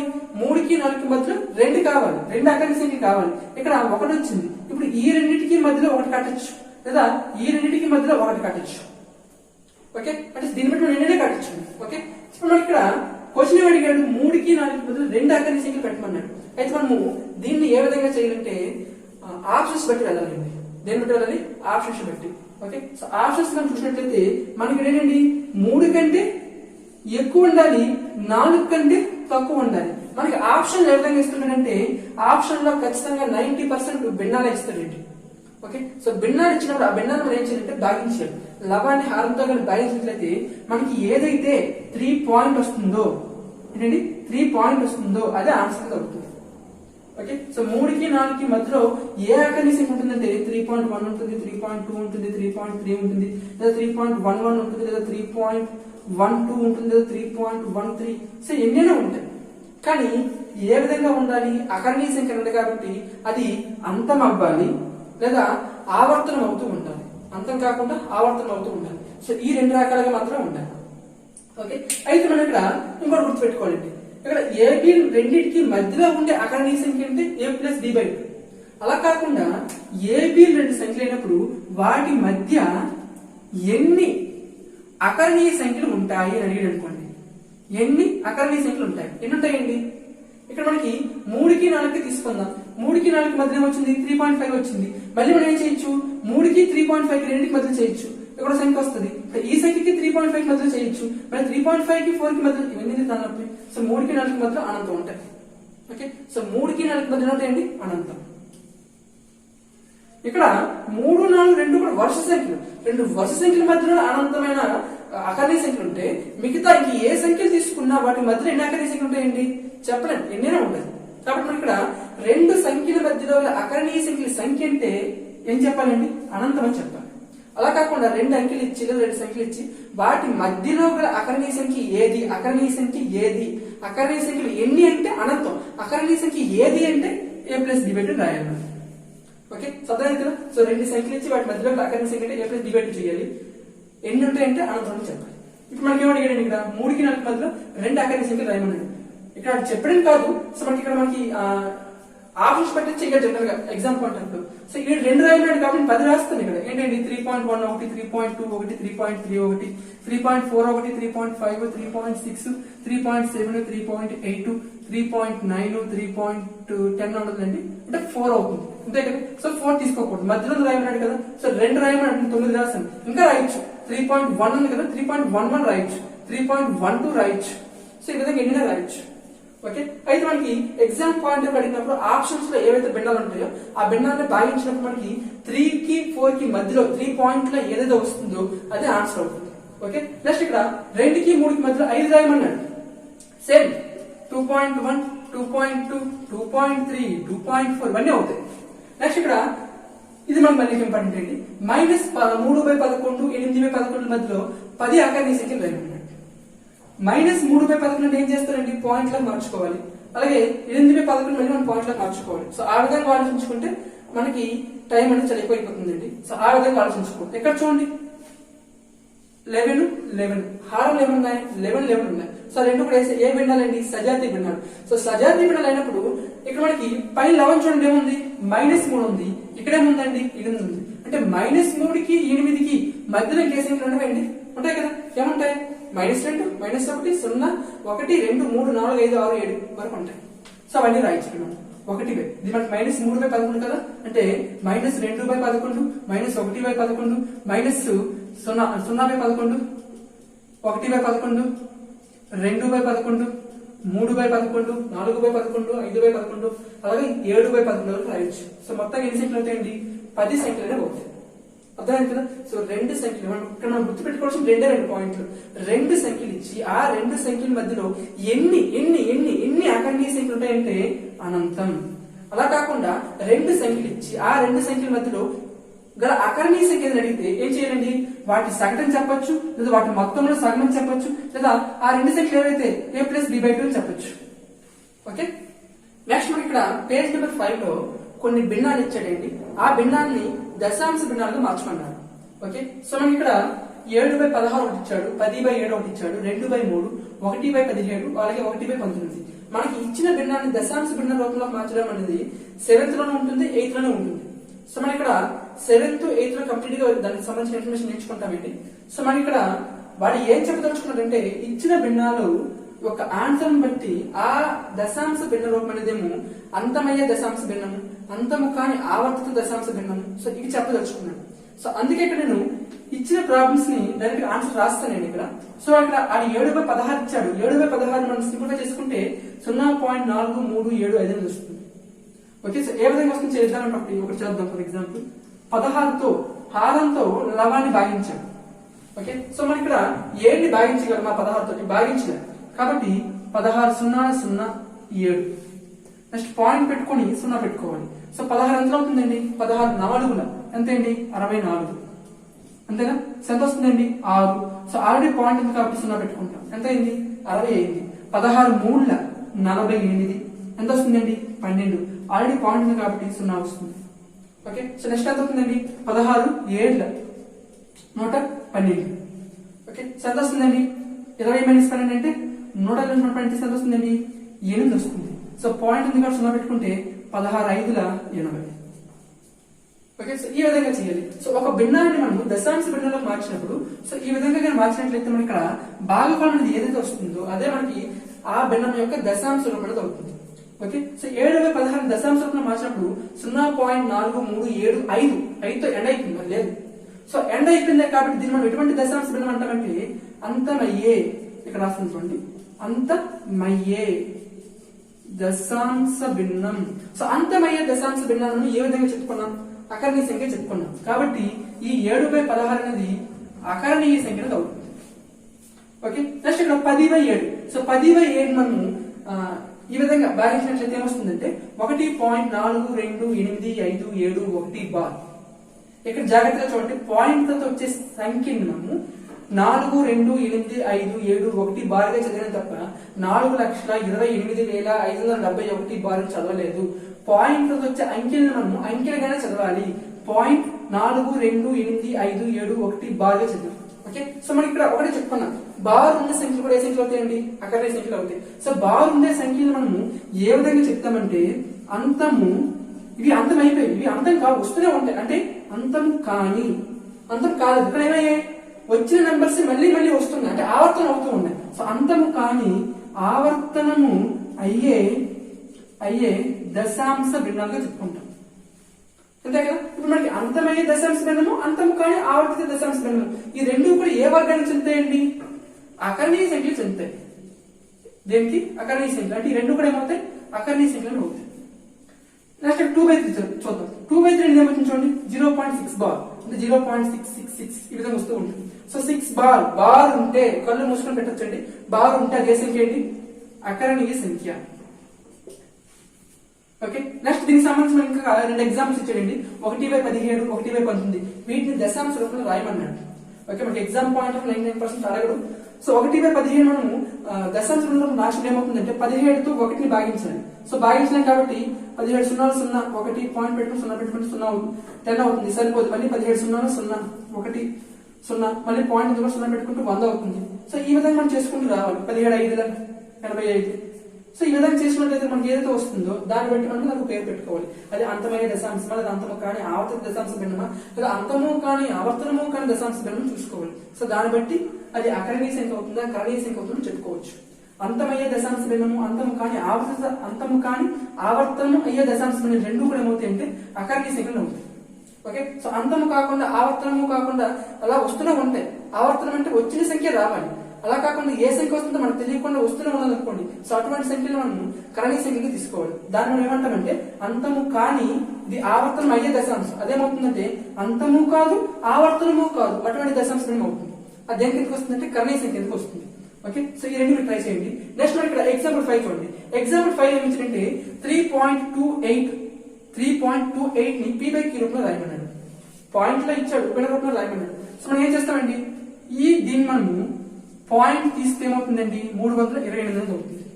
బై ఈ పాయింట్ బదులు 1 రాసుకుంటాం, పాయింట్ తర్వాత ఎన్ని అంకెలు ఉంటే అన్ని 0 పెట్టుకుంటాం. అంటే ఎంత వచ్చిందండి 328/100 అనేది వచ్చింది. అంతే కదా. సో ఇప్పుడు మనకి ఇది దేంతో డివిజన్ అవుతుంది చూడండి, 4 డివిజన్ అవుతాయి కదా. 4 25, 4 8 32, 4 వేల అంటే ఎంత వచ్చిందండి 82/25. అంటే 3.28 ని మనము p/q రూపంలో రాసినట్లయితే ఏమొచ్చిందండి 82/25. చూడండి జాగ్రత్తగా చూడండి, 82/25 p/q రూపంలో రాసాము. ఓకే, సో p/q రూపంలో రాసిన సందర్భంలో 82/25 చూడండి, 82/25 అనేది ఈ 82/25 రెండు కూడా ఎటువంటి సంఖ్యలు అండి, ఎటువంటి సంఖ్యలు, సాపేక్ష ప్రధాన సంఖ్యలు. ఏ సంఖ్యలు, సాపేక్ష ప్రధాన సంఖ్యలు. p/q రూపంలో ఉన్న సందర్భంలో pq రెండు కూడా ఏ సంఖ్యలు అవ్వాలి, సాపేక్ష ప్రధాన సంఖ్యలు అవ్వాలి. కాబట్టి 82, 25 రెండు కూడా సాపేక్ష ప్రధాన సంఖ్యలు అవుతాయి. 82కి 25కి రెండింటికి ఉమ్మడి కారణాంకం 1 మాత్రం ఉంటుంది, ఏ ఉమ్మడి కారణాంకం ఉండదు. ఓకే, ఇది మనకి ఇక్కడ పేజ్ నెంబర్ 5 లో ఉన్న ప్రాబ్లమ్స్. సో పేజ్ నెంబర్ 6 లో మనకి ఏం ప్రాబ్లమ్స్ చూడండి. ఇక్కడ 1.62 బార్ ని p/q రూపంలో రాయమన్నాడు. చేయమనండి 1.62 బార్ ని p/q రూపంలో రాయమన్నాడు. సో దీనికి ఆన్సర్ ఎంత అవుతుందంటే 161/99 అవుతుంది. ఓకే, సో కొన్ని ఇటువంటి బార్ ఇచ్చే సంఖ్యలు మనము చూడగా ఆన్సర్ చెప్పొచ్చండి. ఫర్ ఎగ్జాంపుల్ దీనే తీసుకుందాం, 162 అంటే 1.62 బార్ ఉంది కదా. సో ఇక్కడ బారు పాయింట్ 2 లేకపోతే ఆ సంఖ్య అనేది ఏమవుతుందండి 162 అనేది అవుతుంది. ఓకే, సో మనకి ఇచ్చిన సంఖ్యలో పాయింట్ బార్ మొత్తాన్ని తీసేసి ఏ సంఖ్య వస్తుందో ఆ మొత్తం సంఖ్యను రాయాలండి. ఏం రాయాలి, మొత్తం సంఖ్యను రాయాలి. మొదటిగా మనము మొత్తం సంఖ్యను రాయాలి, మైనస్ ఆ సంఖ్య నుంచి మనం ఏం తీయాలి తెలుసా, బార్ లేకుండా ఉన్న సంఖ్య తీయాలి. బార్ లేకుండా ఏముందండి, కేవలం 1 మాత్రమే ఉంది. కాబట్టి 1 తీయాలి. బార్ లేని సంఖ్య. ఓకే, బై నెక్స్ట్ ఏం చేయాలంటే ఎన్ని అంకెలకు బార్ ఉన్నాయి, ఎన్ని అంకెలకు బార్ ఉన్నాయండి, 2 అంకెలకు బార్ ఉన్నాయి. కాబట్టి 2 9 రాసుకోండి. ఎన్ని అంకెలకు బార్ ఉంటే అన్ని 9 రాసుకోండి. ఎన్ని అంకెలకు బార్ ఉంటే అన్ని 9 రాసుకున్న తర్వాత దీని పక్కన మనం 0 పెట్టాలి. ఎన్ని 0 పెట్టాలి, పాయింట్ తర్వాత పాయింట్ చూడండి, పాయింట్ తర్వాత ఎన్ని సంఖ్యలకు బార్ లేకుండా ఉంది, పాయింట్ తర్వాత ఇక్కడ ఎన్ని సంఖ్యలకు బార్ లేకుండా ఉందండి, ఇక్కడ 62 పాయింట్ ఉంది, 62 కి బార్ ఉంది, కానీ బార్ లేకుండా ఏదైనా అంకె ఉందా, లేదు. ఒకవేళ అంకె ఉంటే అటువంటి అంకెలు ఎన్ని ఉంటే అన్ని సున్నా పెట్టాలి, కానీ ఇక్కడ లేదు కాబట్టి సున్నా పెట్టవలసిన అవసరం లేదు. ఓకే, ఇప్పుడు 62 మైనస్ 1 ఎంత అవుతుందండి, 161 అవుతుంది బై 99. ఓకే, ఇంకొక ఎగ్జాంపుల్ తీసుకుందాం. ఫర్ ఎగ్జాంపుల్ ఇక్కడ 2.35 బార్ ఉందనుకోండి. ఓకే, సో మొదటి మనం ఏం చేయాలండి, బార్ లేకుండా మొత్తం సంఖ్య తీసుకోవాలి. మొత్తం సంఖ్య బార్ లేకుండా పాయింట్ లేకుండా ఎంత అవుతుందండి, 235 మైనస్ నెక్స్ట్ ఏం చేయాలండి, బార్ లేని సంఖ్య, బార్ దేనికి ఉందండి, కేవలం 5కి మాత్రమే ఉంది. బార్ లేకుండా దేని సంఖ్య ఉందండి, 23 ఉంది, 23 బై నెక్స్ట్ ఏం చేయాలండి, ఎన్ని అంకెలకు బార్ ఉందో అన్ని 9 రాయాలి. ఎన్ని అంకెలకు బార్ ఉందండి, 1కే బార్ ఉంది కాబట్టి 9 రాయాలి. ఆ 9 పక్కన సున్నాలు పెట్టాలి. ఎన్ని సున్నాలు పెట్టాలి, పాయింట్ తర్వాత ఎన్ని అంకెలకు బార్ లేకుండా ఉంటుందో అన్ని సున్నాలు పెట్టాలి. పాయింట్ తర్వాత ఎన్ని అంకెలకు బార్ లేకుండా ఉందండి, కేవలం 3కి మాత్రమే ఉంది. ఆ విధంగా 5కి బార్ ఉంది, పాయింట్ తర్వాత 3 ఒకటి మాత్రమే బార్ లేకుండా వచ్చింది. పాయింట్ తర్వాత ఎన్ని అంకెలకు బార్ రాదో అన్ని సున్నాలు పెట్టాలి. ఒక అంకెకి బార్ రాదు కాబట్టి 1 సున్నా పెట్టాలి. ఓకే, సో సింపుల్ చేస్తే ఎంత వస్తుంది చూడండి, 35 మైనస్ 23 ఎంత అవుతుందండి, 35 మైనస్ 23 అంటే 200 ఇది 7 ఇది 5 12 అంటే 212 అవుతుంది బై 90. ఓకే, సో సింపుల్ చేసుకోవచ్చు. ఈ రెండు కూడా దేనితో డివిజన్ అవుతాయి, 2తో డివిజన్ అవుతాయి. 2 45 జా 2 10 జా 2 1 జా 2 0 జా 2 6 జా అంటే ఎంత వచ్చిందండి, 106/45 వచ్చింది, అంతే కదా. సో 106/45. ఓకే, సో ఈ విధంగా చేయాలి. నెక్స్ట్ ఇక్కడ మనకి పేజ్ నెంబర్ 6 లోనే ఇవి చేయండి ఒక బాక్స్ ఇచ్చాడండి. ఆ బాక్స్ లో మనకి కొన్ని భిన్నాలు ఇచ్చాడు. ఆ భిన్నాల్ని దశాంశ భిన్న రూపంలో మార్చమన్నాడు. ఓకే, అయితే మనకి ఇక్కడ అన్ని ప్రాబ్లమ్స్ తీసుకోలేదు, కొన్ని ప్రాబ్లమ్స్ తీసుకుని ఎక్స్ప్లెయిన్ చేస్తున్నాను. రిమైనింగ్ మీరు ట్రై చేయండి. ఇక్కడ మనకి హారంలో చూడండి, హారంలో 10 100 1000 సో వీటి యొక్క గుణిజాలు కానీ వీటి యొక్క కారణాంకాలు ఉన్నట్లయితే 10 100 1000 వీటి యొక్క కారణాంకాలు ఉన్నట్లయితే ఆ హారాన్ని మనము ఈ విధంగా ఈ 10 గాని 100 గాని 1000 గాని వచ్చే విధంగా రాసుకుంటే ఈజీ.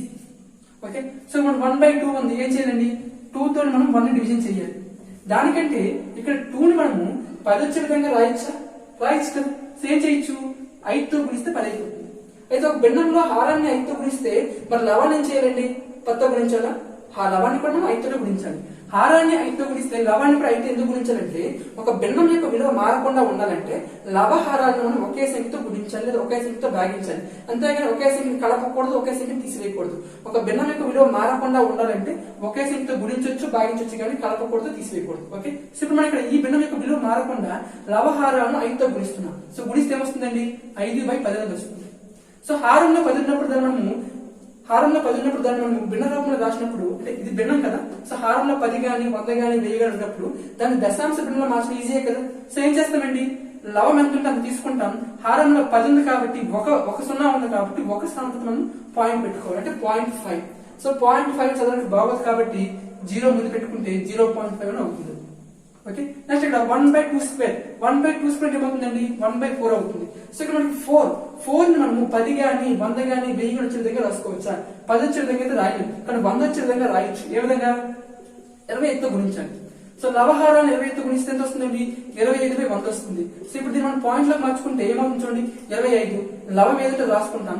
హారంలో 100 అంటే 2 సున్నా ఉన్నాయి కాబట్టి 2 స్థానాలతో పాయింట్ పెట్టుకోవాలండి, 1 2 పాయింట్ ఇక్కడ వస్తుంది. సో 0.25. సో 0.25 చదవడానికి ఇబ్బందిగా ఉంటుంది కాబట్టి 0.25 చదువుతాం మనం. అంటే పూర్ణాంక భాగంలో లేదా పూర్ణ సంఖ్య భాగంలో ఎటువంటి అంకె కానీ లేనట్లయితే దాని బదులు మనం 0 పెట్టుకోవచ్చు. ఓకే, నెక్స్ట్ చూడండి 1/5. సో 1/5 లో మనం ఇక్కడ 5 మనము 10 వచ్చే విధంగా రాసుకోవచ్చు కదా. ఏ విధంగా రాయొచ్చండి, 2తో గుణించవచ్చు. ఇప్పుడు ఏమవుతుందండి, 2/10 అవుతుంది. సో పాయింట్ లో మాత్రం ఏమవుతుందండి, 0.2 అనేది అవుతుంది. ఓకే, నెక్స్ట్ ఇక్కడ 5 × 2 అంటే ఎంత అవుతుందండి, 1/10 అవుతుంది. సో 1/10 అంటే ఏమవుతుందండి, 1. సో ఇక్కడ మనకి 10 అనేది ఒక సున్నా ఉంది కాబట్టి ఒక స్థానంతో పాయింట్ రావాలి కాబట్టి 0.1 అనేది అవుతుంది. సో ఇవన్నీ మీకు తెలిసినవి ఏంటి. ఇక్కడికి వచ్చేసరికి 27/25 27/25 లో 25 మనము 100 వచ్చే విధంగా రాసుకోవచ్చు కదా. 10 వచ్చే విధంగా రాయాలి, ఇక్కడ 100 వచ్చే విధంగా రాయొచ్చు. దేంతో గురించండి 4తో గురించచ్చు. ఓకే, సో 4తో గురించినట్లయితే మనకి ఏమొస్తుంది చూడండి, 27 × 4 / 25 × 4. సో 27 × 4 ఎంత వస్తుందండి, 108 వస్తుంది. సో 108/100 అవుతుంది. సో 108/100 మనము దశాంశ భిన్నంగా మార్చినట్లయితే 100లో 2 సున్నాలు కాబట్టి 2 స్థానానికి పాయింట్ పెట్టుకోవాలి, అంటే 1.08 అవుతుంది. సో మనకి ప్రతి సందర్భంలో కూడా హారంలో 100, 10, 1000 వచ్చే విధంగా ఉంటుంది రూల్ లేదు. కొన్ని సందర్భాల్లో ఆ విధంగా ఉండకపోవచ్చు. ఇక్కడ 5/12 ఉంది.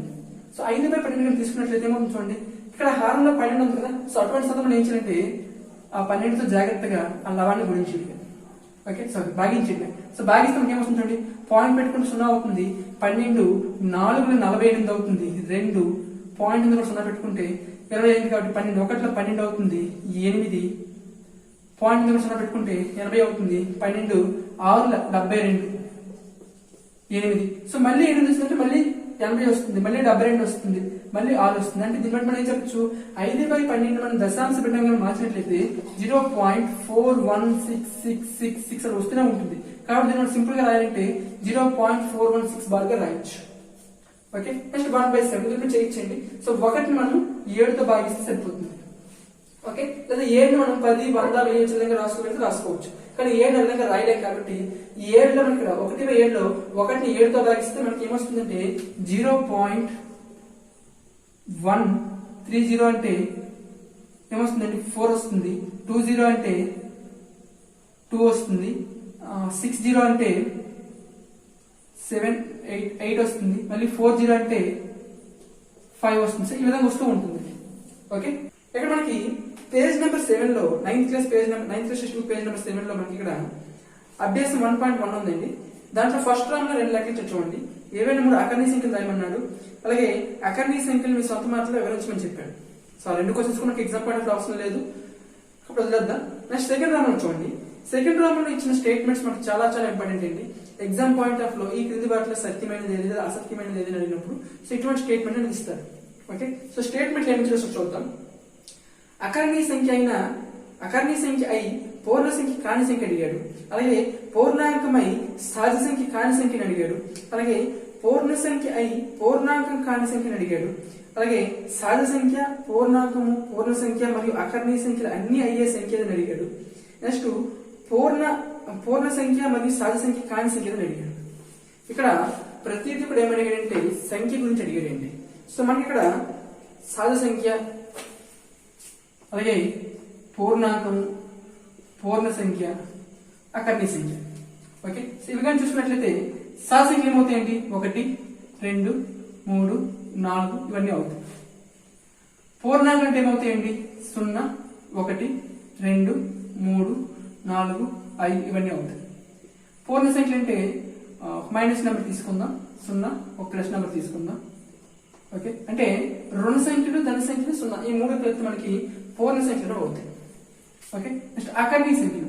అకర్ణీయ సంఖ్యలు సింపుల్ గా చెప్పాలంటే మనము n లేదా w లేదా i ఈ మూడిటితో పాటు ఇంకా ప్లస్ భిన్నాలు, అవి కూడా ఏ భిన్నాలండి p/q రూపంలో ఉన్న భిన్నాల్లో మనకి ఆ భిన్నాల యొక్క దశాంశ రూపంగా రాసినట్లయితే ఆ దశాంశ రూపం అనేది అంతమయ్యే దశాంశ రూపమైన రావాలి, లేదా అంతమయ్యే దశాంశ రూపం రావాలి, లేదా అంతము కాని ఆవర్తనం అయ్యే దశాంశ రూపంలో రావాలి. ఓకే, సో అటువంటి మాత్రమే మనకి అకర్ణీయ సంఖ్యలు అవుతుంది. మొదటి స్టేట్మెంట్ ఏమి చెప్పండి, అకర్ణీయ సంఖ్య అయి పూర్ణ సంఖ్య కాని సంఖ్యని అడిగాడు. అకర్ణీయ సంఖ్య అవ్వాలంట, పూర్ణ సంఖ్య కాకూడదంట. సో మనకి ఇక్కడ ఇవి ఏవి తీసుకున్నా సరే పూర్ణ సంఖ్య కిందకే వస్తుంది. అకర్ణీయ సంఖ్య అవ్వాలంటే ఇవి కాకుండా మనం ఏ సంఖ్య తీసుకోవచ్చండి, భిన్నాలు తీసుకోవచ్చు. అంటే మీకు నచ్చిన భిన్నం ఒకటి తీసుకోండి. ఆ భిన్నం తీసుకుంటే ఏమవుతుంది, అకర్ణీయ సంఖ్య అవుతుంది. అయితే అది అకర్ణీయ సంఖ్య అవుతుంది కానీ పూర్ణ సంఖ్య కాదు. ఎందుకంటే భిన్నాలు అనేది మనకి ఇక్కడ పూర్ణ సంఖ్య కింద రావు. పూర్ణ సంఖ్యలు ఏంటండి రుణ సంఖ్యలు, ధన సంఖ్యలు 0 మాత్రమే కాబట్టి. ఓకే, సో భిన్నాలు కూడా మనం ఏది పడితే తీసుకోకూడదు. ఆ భిన్నాన్ని దశాంశ రూపంలో మార్చినప్పుడు ఖచ్చితంగా అంతమయ్యే దశాంశంలో రావాలి, లేదా అంతము కాని ఆవర్తిత దశాంశంలో రావాలి. ఓకే, ఫర్ ఎగ్జాంపుల్ ఒక ఎగ్జాంపుల్ తీసుకోమని కాబట్టి నేను 1/2 తీసుకుంటున్నానండి. 1/2 లేదా 1/4 లేదా 1/5 ఇవన్నీ అవుతాయి. ఓకే, నెక్స్ట్ మనకి ఇక్కడ సెకండ్ వన్ చూడండి. పూర్ణాంకమయ్యి ఏంటండి, పూర్ణాంకమయ్యి సహజ సంఖ్య కాని సంఖ్య. పూర్ణాంకం అవ్వాలంట, కానీ సహజ సంఖ్య కాకూడదంట. ఇక్కడ సహజ సంఖ్యలకు పూర్ణాంకాలకు తేడాగా గమనించుకుంటే పూర్ణాంకాల్లో కేవలం 0 మాత్రం ఉంటుంది ఎక్స్ట్రా. కాబట్టి ఇది పూర్ణాంకం అవుతుంది కానీ సహజ సంఖ్య అవ్వదు. మనకి ఏమన్నాడు, పూర్ణాంకం అవ్వాలి కానీ సహజ సంఖ్య అవ్వకూడదు. ఇవన్నీ కూడా పూర్ణాంకాలు అవుతాయి, సహజ సంఖ్యలు అవుతాయి. కానీ ఇది ఒక్కటి మాత్రమే 0 మాత్రమే పూర్ణాంకం మాత్రమే అవుతుంది, సహజ సంఖ్య అనేది కాదు. కాబట్టి ఇక్కడ మనకి రెండో ప్రశ్నకి ఆన్సర్ ఏమవుతుందంటే పూర్ణాంకం అయ్యి సహజ సంఖ్య కాని సంఖ్య ఏమవుతుందంటే 0 అనేది అవుతుంది. ఓకే, నెక్స్ట్ థర్డ్ వన్ చూడండి. పూర్ణ సంఖ్య అయ్యి పూర్ణాంకం కాని సంఖ్య. ఇప్పుడు ఈ రెండింటికి పూర్ణాంకం అవ్వాలి అంటే పూర్ణ సంఖ్య అవ్వాలి కానీ పూర్ణాంకం అవ్వకూడదు. పూర్ణ సంఖ్య అవ్వాలి కానీ పూర్ణాంకం అవ్వకూడదు. పూర్ణాంకాల్లో 0 ఉంటుంది, ధన సంఖ్య ఉంటుంది, 0 ఉంటుంది, ధన సంఖ్యలు ఉంటాయి. కానీ రుణ సంఖ్యలు అనేవి పూర్ణాంకాల్లో ఉండవు. అంటే మీకు నచ్చిన రుణ సంఖ్య ఒకటి తీసుకుంటే ఆ రుణ సంఖ్య అనేది ఏమవుతుంది, పూర్ణ సంఖ్య అవుతుంది కానీ పూర్ణాంకం అవ్వదు. మనకి అదే కదా అడిగాడు, పూర్ణ సంఖ్య అవ్వాలంట కానీ పూర్ణాంకం అవ్వకూడదంట. ఓకే, సో పూర్ణ సంఖ్య అయ్యి పూర్ణాంకం కాని సంఖ్య అడిగాడు. సో మీకు నచ్చిన రాసుకోవచ్చండి, ఏదైనా సరే -1, -2, -3 మైనస్ సంఖ్యలు అన్ని కూడా ఏమవుతాయంటే పూర్ణ సంఖ్యలు అవుతాయి కానీ పూర్ణాంకాలు అవ్వవు. ఓకే, సో ఒకటి రాయమన్నాడు, చాలా రాయించింది అక్కడ. నెక్స్ట్ ఇక్కడ సహజ సంఖ్య, పూర్ణాంకము, పూర్ణ సంఖ్య మరియు అకర్ణీయ సంఖ్య అన్ని అయ్యే సంఖ్య రాయమన్నాడు. సహజ సంఖ్య అవ్వాలి, పూర్ణాంకం అవ్వాలి, పూర్ణ సంఖ్య అవ్వాలి, అలాగే అకర్ణీయ సంఖ్య కూడా అవ్వాలంట. ఓకే, ఇక్కడ మనకి 0 కాకుండా అలాగే రుణ సంఖ్యలు కాకుండా ధన సంఖ్యలు ఏవి తీసుకున్నా సరే అవి సహజ సంఖ్యల్లో ఉంటాయి, పూర్ణాంకాల్లో ఉంటాయి, పూర్ణ సంఖ్యల్లో ఉంటాయి, అలాగే అకర్ణీయ సంఖ్యల్లో కూడా ఉంటాయి. అంతే కదా. అంటే మనకి ఇక్కడ ఇచ్చిన క్వశ్చన్ ఏంటండి, సహజ సంఖ్య, పూర్ణాంకము, పూర్ణ సంఖ్య, అకర్ణీయ సంఖ్య అన్ని అయ్యే సంఖ్యలు ఏమవుతాయంటే ధన సంఖ్యలు. ఏమవుతాయండి, ధన సంఖ్యలు. మనకి ఆన్సర్ ఆప్షన్ లో ధన సంఖ్య, రుణ సంఖ్య ఇటువంటి ఇస్తే ఇది ఆన్సర్ అవుతుంది. లేదా 1, 2, 3, 4, 5 ఇవన్నీ కూడా ఏమవుతాయంటే సహజ సంఖ్య అవుతుంది, పూర్ణాంకం అవుతుంది, పూర్ణ సంఖ్య అవుతుంది, అలాగే అకర్ణీయ సంఖ్య కూడా అవుతుంది. నెక్స్ట్ ఫిఫ్త్ వన్ చూడండి. పూర్ణ సంఖ్య అయ్యి సహజ సంఖ్య కాని సంఖ్య. ఏంటండి, పూర్ణ సంఖ్య అవ్వాలి కానీ సహజ సంఖ్య కాకూడదు. పూర్ణ సంఖ్య అవ్వాలి, సహజ సంఖ్య కాకూడదు. పూర్ణ సంఖ్యల్లో 1, 2, 3, 4 ఇవన్నీ ఉంటాయి కదా, ఇవి సహజ సంఖ్యల్లో కూడా ఉంటాయి. అంటే ఏవి కూడా తీసుకోకూడదు మనం. ఇంకేమున్నాయి పూర్ణ సంఖ్యల్లో ఈ ధన సంఖ్యలు కాకుండా 0 మరియు రుణ సంఖ్యలు ఉన్నాయి. అంటే 0 మరియు రుణ సంఖ్యలు రెండూ కూడా ఏమవుతాయి, పూర్ణ సంఖ్యలు అవుతాయి కానీ సహజ సంఖ్యలు అవ్వవు. కాబట్టి ఇక్కడ ఫిఫ్త్ దీనికి మనము 0 మరియు రుణ సంఖ్యలు అని రాయొచ్చు. లేదా ఎగ్జాంపుల్ గా రాయాలనుకుంటే 0, -1, -2, -3 ఇవన్నీ కూడా ఏమవుతాయంటే పూర్ణ సంఖ్యలు అవుతాయి కానీ సహజ సంఖ్యలు కావు. ఓకే, అది మనకి ఇక్కడ సెకండ్ రౌండ్. నెక్స్ట్ ఇక్కడ థర్డ్ వన్ చూడండి. థర్డ్ వన్ మనకి ఏమిటంటే 1 మరియు 2 మధ్య 5 అకర్ణీయ సంఖ్యలు రాయమన్నాడు అండి. జనరల్ గా మనము ఇది ఎగ్జామ్ పాయింట్ ఆఫ్ క్వశ్చన్ అయితే ఏ విధంగా అడుగుతుంటే 1 మరియు 2 మధ్య గల అకర్ణీయ సంఖ్యలను అడుగుతాడు. లేదా 1 మరియు 2 మధ్య ఎన్ని అకర్ణీయ సంఖ్యలు అడుగుతాడు. ఎన్ని అకర్ణీయ సంఖ్యలు మనం చెప్పుకున్నాం కదా లాస్ట్ లెసన్ లో, ఏంటండి అనంతం. ఎన్ని అకర్ణీయ సంఖ్య అయితే అనంతం అవుతుంది. అలా కాకుండా 1కి 2కి మధ్యలో ఉండే అకర్ణీయ సంఖ్య అని అడిగితే 1 + 2/2 అనేది అవుతుంది. ఓకే, సో మనకి ఎగ్జామ్ పాయింట్ ఆఫ్ అడిగితే ఈ రెండింటికి మాత్రం అడుగుతారు క్వశ్చన్. కానీ మనకి ఇక్కడ టెక్స్ట్ బుక్ లో ఏమడిగాడంటే 1 మరియు 2 మధ్య 5 అకర్ణీయ సంఖ్యలు వచ్చమన్నాడు. ఓకే, సో 1 మరియు 2 మధ్య 5 అకర్ణీయ సంఖ్యలకి ఎగ్జామ్ పాయింట్ ఆఫ్ క్వశ్చన్ వచ్చినప్పుడు మనకి ఆప్షన్ బట్టి వెళ్ళాలండి. సో 1కి 2కి మధ్యలో ఉండే సంఖ్యలు ఏ విధంగా ఉంటాయంటే 1 పాయింట్ లో ఉంటాయి. ఓకే, సో 1.1, 1.2, 1.3, 1.4, 1.5, 1.6 ఇవన్నీ కూడా ఏమవుతాయంటే 1కి 2కి మధ్యలో ఉండే అకర్ణీయ సంఖ్యలు అవుతాయి. ఓకే, సో 1కి 2కి మధ్యలో ఎన్ని అకర్ణీయ సంఖ్యలు ఉంటాయంటే అనంతం ఉంటాయి. ఓకే, నెక్స్ట్ చూడండి 3/5 అలాగే 2/3 మధ్య 3 అకర్ణీయ సంఖ్యలు రాయమన్నాడు. ఇవి భిన్న రూపంలో ఉన్నాయి. మరి 3 అకర్ణీయ సంఖ్యలు రాయాలంటే మనం ఏం చేయాలంటే జనరల్ గా 2 సంఖ్యలు ఇచ్చినప్పుడు ఆ 2 సంఖ్యల మధ్య అకర్ణీయ సంఖ్య కాబట్టి ఏం చేయాలండి, ఆ రెండింటి మొత్తాన్ని మనం 2తో భాగించాలి. అంటే 3/5 + 2/3/2. సో దీని మొత్తాన్ని సింప్లిఫై చేస్తే మనకు ఒక భిన్నం వస్తుందండి. ఈ భిన్నం అనేది ఎక్కడ ఉంటుంది, 3/5కి అలాగే 2/3కి మధ్యలో ఉంటుంది. ఇప్పుడు మధ్యలో తెలిసింది కదా. ఇప్పుడు ఈ రెండింటికి మధ్యలో ఉండే అకర్ణీయ సంఖ్య కట్టాలి, మళ్ళీ ఈ రెండింటికి మధ్యలో ఉండే అకర్ణీయ సంఖ్య కట్టాలి. సో మొత్తం ఎన్ని వచ్చాయి, 3 వచ్చాయి. సో ఈ విధంగా చేస్తే మనకి ఎగ్జామ్ టైం అనేది అయిపోతుంది. సో ఆ విధంగా చేయకూడదు. మరి ఏ విధంగా చేయాలి, ఇక్కడ 3/5 ఉంది కదా, 3/5. నెక్స్ట్ ఏంటి 2/3. ఇక్కడ మనము భిన్నాలు ఇచ్చినప్పుడు ఆ రెండు భిన్నాలకి మధ్యలో అకర్ణీయ సంఖ్యలను అడిగినట్లయితే ఆ రెండు భిన్నాలని మనము ఒకే హారం గల భిన్నాలుగా మార్చుకోవాలి, అంటే సజాతి భిన్నాలుగా మార్చుకోవాలి. ఇది 5 ఉంది, ఇది 3 ఉంది. ఇక్కడ మనకి రెండు భిన్నాలను సజాతి భిన్నాలుగా మార్చుకోవాలంటే లవహారాలను ఒకే సంఖ్యతో గుణించి భాగించాలి. ఓకే, సో అది ఏ సంఖ్యతో గుణించాలంటే ఇక్కడ 5, 3 ఉంది. 5కి 3కి ఎల్సిఎం ఎంత ఏంటి 15. అంటే ఇక్కడ 5 15 అవ్వాలంటే 5 దేంతో గుణించాలి, మనము 3తో గుణించాలి. మరి ఇక్కడ 3 15 అవ్వాలంటే దేంతో గుణించాలండి, 5తో గుణించాలి. ఓకే, సో లవహారాలను ఒకే సంఖ్యతో గుణించినప్పుడు మనకి ఆ భిన్నం యొక్క విలువ మారదు కదా, కాబట్టి ప్రాబ్లం లేదు. ఇది సింప్లిఫికేషన్ ఏమవుతుంది చూడండి, 9/15 అయింది. ఇదంతా అవుతుంది చూడండి 10/15 అయింది. ఇప్పుడు మనకి 9/15కి అలాగే 10/15కి మధ్యలో ఉండే అకర్ణీయ సంఖ్యలు కాదు. ఇక్కడ 9/15 మనము దశాంశ భిన్నాల్లోకి మార్చినట్లయితే దాని విలువ ఎంత వస్తుందండి, 0.6 వస్తుంది. మరి దీని విలువ ఎంత వస్తుంది, 0.66666 ఇలా వస్తూనే ఉంటుంది. ఓకే, సో ఇప్పుడు మనకి 9/15 యొక్క విలువ ఎంత అయింది, 0.6 అయింది. 10/15 యొక్క విలువ ఎంత అయిందండి, 0.666 ఇది అయింది. ఓకే, ఇప్పుడు ఈ రెండింటికి మధ్యలో ఉండే విలువలు ఏమవుతుంది చెప్పగలరా, 0.61 0.62 0.63 సో ఈ విధంగా వస్తూనే ఉంటుంది. 0.64 0.65 0.66 0.67 సో ఇవన్నీ వస్తూనే ఉంటాయి. నెక్స్ట్ ఇవి కాకుండా ఇంకా ఎక్స్ట్రా ఇది 2 దశాంశ స్థానాలు తీసుకున్నాం. సో 3 దశాంశ స్థానాలు తీసుకున్నాం అనుకోండి, 0.661గా కూడా తీసుకోవచ్చు, లేదా 611గా తీసుకోవచ్చు, 0.612గా తీసుకోవచ్చు. సో ఈ విధంగా తీసుకుంటే చాలా వస్తాయండి.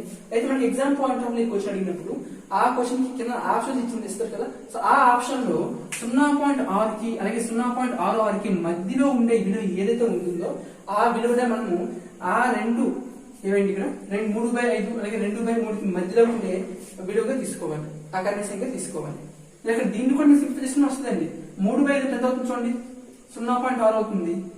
2/3 అంటే 0.666 అవుతుంది. సో ఇక్కడ కూడా మనం డైరెక్ట్ చేసేవచ్చు, ప్రాబ్లం ఏమి లేదు. కొన్ని సందర్భాల్లో మనకి ఇక్కడ 9/15 10/15 వర్ష నెంబర్ వచ్చాయి కాబట్టి నేను చేస్తానండి ఇక్కడ. అలా కాకుండా కొన్ని సందర్భాలు మనకి ఇక్కడ ఇది 9/15 వచ్చింది అనుకోండి, ఫర్ ఎగ్జాంపుల్ ఇది 14/15 రావచ్చు.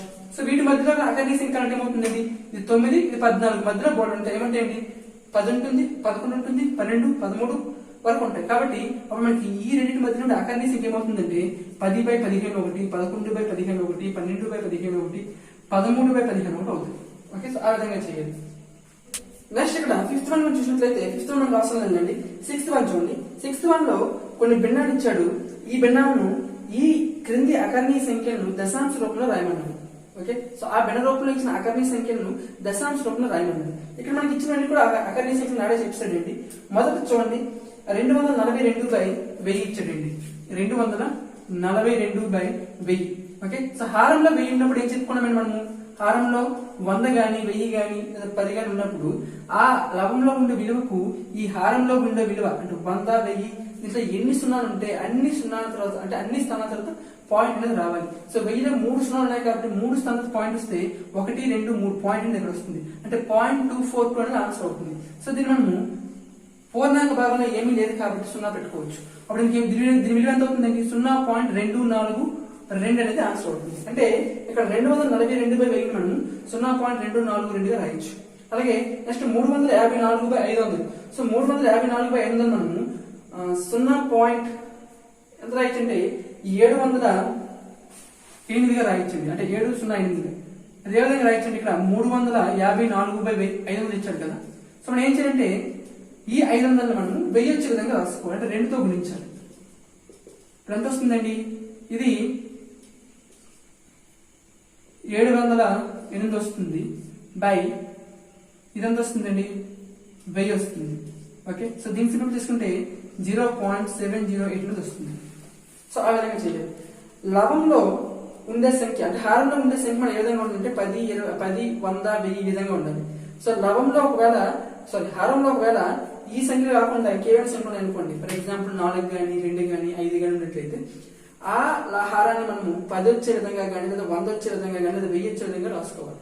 ఓకే, నెక్స్ట్ మనం చూడండి ఇక్కడ 2/5 ఉంది. సో 5 మనం 10 వచ్చే విధంగా రాసుకున్నట్లయితే 4/10 అవుతుంది. అప్పుడు దాని విలువ దాని విలువ ఎంత అవుతుందంటే 0.4 అనేది అవుతుంది. 2/5 కదండి. సో మనకి 5 అనేది 10 అవ్వాలంటే 2తో గురించి 2తో భాగించాలి. ఇప్పుడు 4/10 అవుతుంది. సో 4/10 అంటే 0.4. సో ఆ విధంగా చేయాలి. నెక్స్ట్ ఇక్కడ సెకండ్ రామంలో కొన్ని హారాల్లో చూసినట్లయితే 2/3 ఒకటి, 25/36, అలాగే 22/7, అలాగే 11/9 ఇచ్చాడు. ఫర్ ఎగ్జాంపుల్ ఒక ఎగ్జాంపుల్ తీసుకుందామండి. 11/9 అంటే 11 ని మనము 9 తో డివిజన్ చేయాలి, అంతే కదా.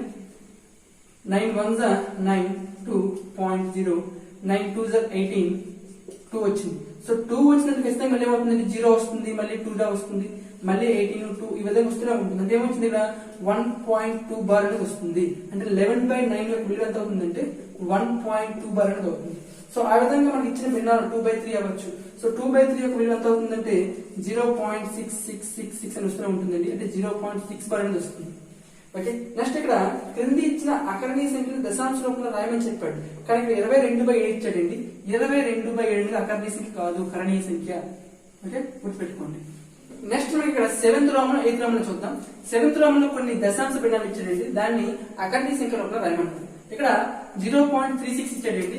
సో దీన్ని మనం దశాంశ భిన్నం ఇచ్చాడు కదా, దీన్ని మనం అకరణీయ సంఖ్య రూపంలో రాసినప్పుడు అంటే b/q రూపంలో రాసినట్లయితే ఏమొస్తుందండి 36 పాయింట్ బదులు 1 రాయాలి.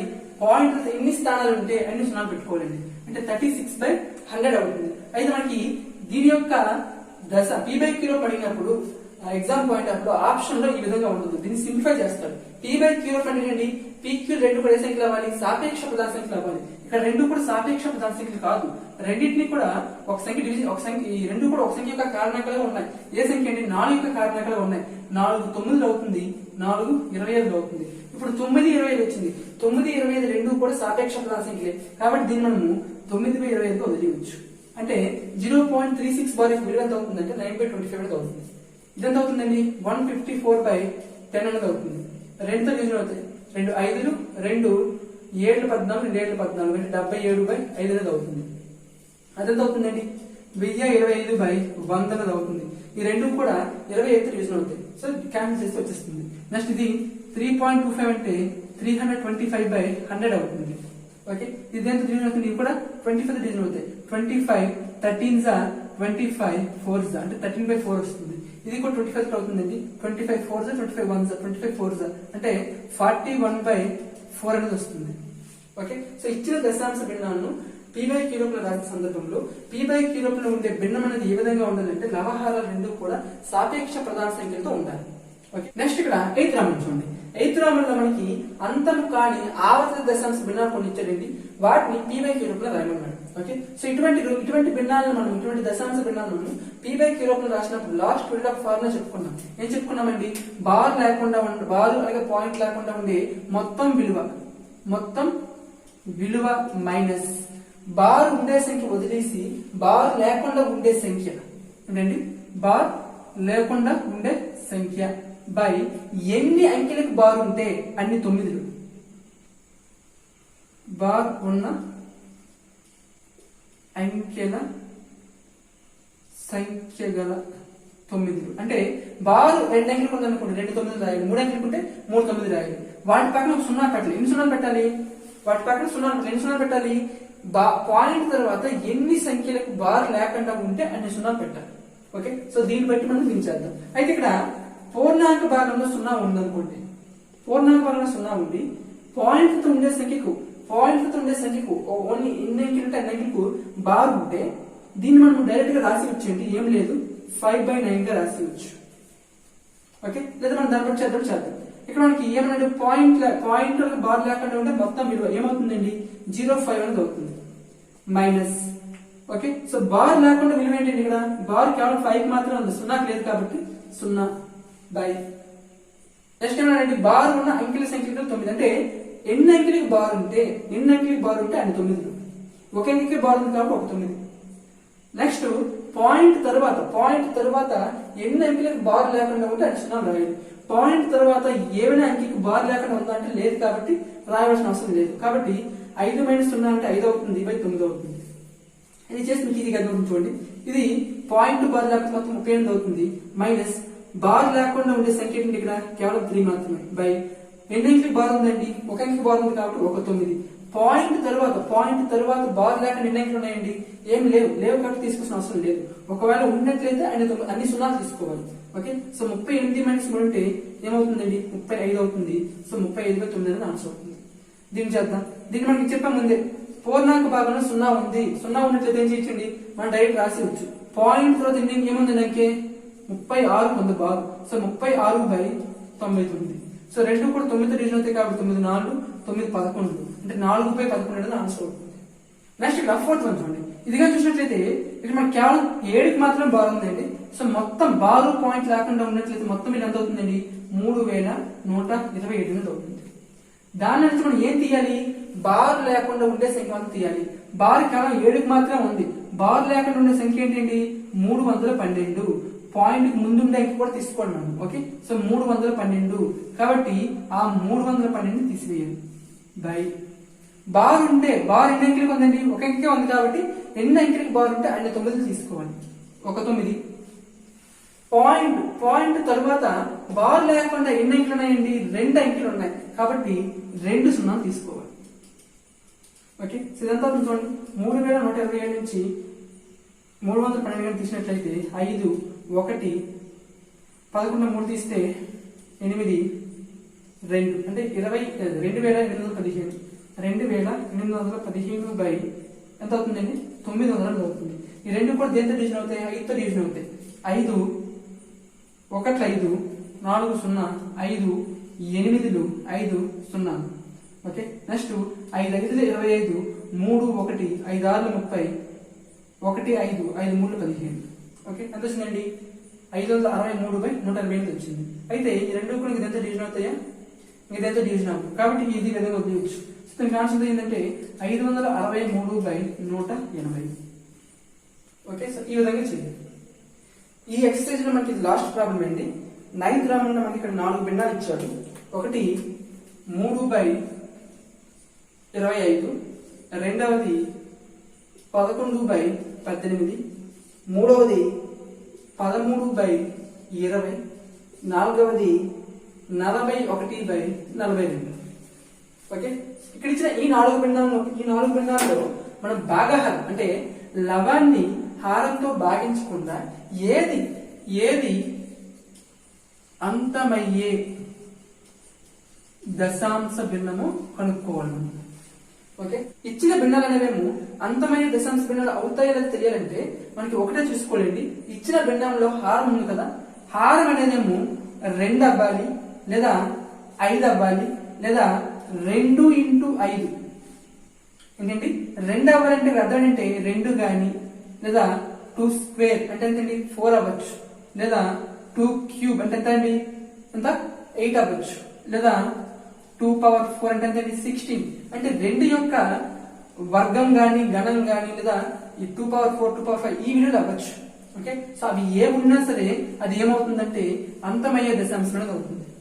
నెక్స్ట్ 5 అవుతుంది. 5 గాని 5 స్క్వేర్ 5 క్యూబ్ ఇవే ఉన్నా సరే అది ఏమవుతుందంటే అంతమయ్యే దశాంశం అవుతుంది. నెక్స్ట్ ఇక్కడ 2 × 5 అంటే ఏంటి? 2 × 5 అంటే 10. 10 యొక్క గుణిజాలు 10 గాని లేదా నెక్స్ట్ 10⁻2 అంటే 100 గాని 1000 గాని ఇవి అవుతాయి. ఓకే, లేకపోతే 2 × 5 స్క్వేర్ 5 క్యూబ్ ఇవి ఉన్నా సరే అవుతాయి. ఓకే, ఇక్కడ మనకి 25 ఉంది. 25 అంటే 5 స్క్వేర్ కాబట్టి ఇది ఏమవుతుందంటే అంతమయ్యే దశాంశ భిన్నం అనేది అవుతుంది. చెప్పాలి కదా, 5 స్క్వేర్ 5 క్యూబ్ ఏమున్నా సరే అది అంతమయ్యే దశాంశం. భాగించుకుంటే చెప్పాలి మనం చూడగలం. ఇక్కడ చూడండి ఏమొచ్చింది? 18 వచ్చింది. 18 అనేది 2 యొక్క గుణిజమే. 2 × 9 అవుతుంది తప్ప 2 స్క్వేర్ 2 క్యూబ్ ఈ విధంగా రాయలేం కదా. ఇది ఖచ్చితంగా అంతము కాని దశాంశ భిన్నం. Okay, next 13/20. 13/20 చూడండి, దీన్ని మనము 4 × 5 గా రాయొచ్చు. నేను చెప్పాను 2 × 5 క్యూబ్. ఇక్కడ మనము 2 square × 5 2 square × 5 square 2 square × 5 cube ఇవి కూడా రాయొచ్చు. ఇవి కూడా ప్రాబ్లం లేదు. సో ఇది కూడా ఏమవుతుందంటే అంతమయ్యే దశాంశ భిన్నం అవుతుంది. మనకి హారంలో ఏముండాలంటే 2 5 అది స్క్వేర్ లో ఉంటే క్యూబ్ లో ఎలా ఉన్నా పర్వాలేదు. 2 స్క్వేర్ లో ఉండి 5 మామూలుగా ఉన్నా లేదా 2 మామూలుగా ఉండి 5 క్యూబుల్లో ఉన్నా ఎలా ఉన్నా పర్లేదు. 2 5 2 ఉండాలి. ఓకే, సో ఇక్కడ మనకి 28 ఏమో ఏ విధంగా రాయొచ్చండి? 4 × 5 గా రాశాను. దీన్ని మనం 2 స్క్వేర్ × 5 గా రాయొచ్చు కదా. అంటే ఇది కూడా ఏమవుతుంది అంతమయ్యే దశాంశం అవుతుంది. నెక్స్ట్ ఇక్కడ చూడండి 42 చూసినట్లయితే మనము 2 × 21 రాయొచ్చు, అంతకుమించి రాయలేదు. కాబట్టి ఇక్కడ ఇది చూడండి ఏ విధంగా ఉంది. మనకి ఏముండాలి, ఉంటే 2 ఉండాలి, ఇవి ఉండాలి, లేదా 5 ఉండాలి, లేదా ఇవి ఉండాలి, లేదా 2 × 5 ఇవి ఉండొచ్చు. కానీ ఆ విధంగా లేదు. కాబట్టి ఇక్కడ ఏమవుతుందండి అంతము కాని దశాంశ భిన్నం అనేది అవుతుంది. ఇది అంతమయ్యే దశాంశ భిన్నంలో కనుక్కోమన్నటువంటి. సో అంతమయ్యే దశాంశ భిన్నం కనుక్కునే సందర్భంలో హారం అనేది 2 గానే ఉండొచ్చు, లేదా 2 యొక్క 2 స్క్వేర్ 2 క్యూబ్ 2 పవర్ 4 ఇవన్నీ ఉండొచ్చు, లేదా 5 స్క్వేర్ 5 క్యూబ్ 5 పవర్ 4 ఇవి ఉండొచ్చు, లేదా 2 × 5 లేదా 2 × 5 స్క్వేర్ లేదా 2 × 5 క్యూబ్ ఇవి ఉండొచ్చు, లేదా 2 స్క్వేర్ అంటే దీనికి ఉండొచ్చు, అంటే 2 స్క్వేర్ × 5 2 స్క్వేర్ × 5 స్క్వేర్ 2 స్క్వేర్ × 5 ఇలా కూడా ఉండొచ్చు. అంటే 2 5 ఈ 2 ఉండొచ్చు. ఓకే, ఇవి చూసినట్లయితే మనకి ఇచ్చిన భిన్నం అనేది అంతమయ్యే దశాంశ భిన్నం, అంతం కాని దశాంశ భిన్నం ఉంది మనం గుర్తుపట్టవచ్చు. ఓకే, సో ఇక్కడ మనకి అకరణీయ సంఖ్యలకు సంబంధించిన కాన్సెప్ట్ కంప్లీట్ అయిపోయింది. నెక్స్ట్ వీడియోలో మనము కరణీయ సంఖ్యలకు సంబంధించిన కాన్సెప్ట్ చెప్పుకుందాం. Okay, thank you.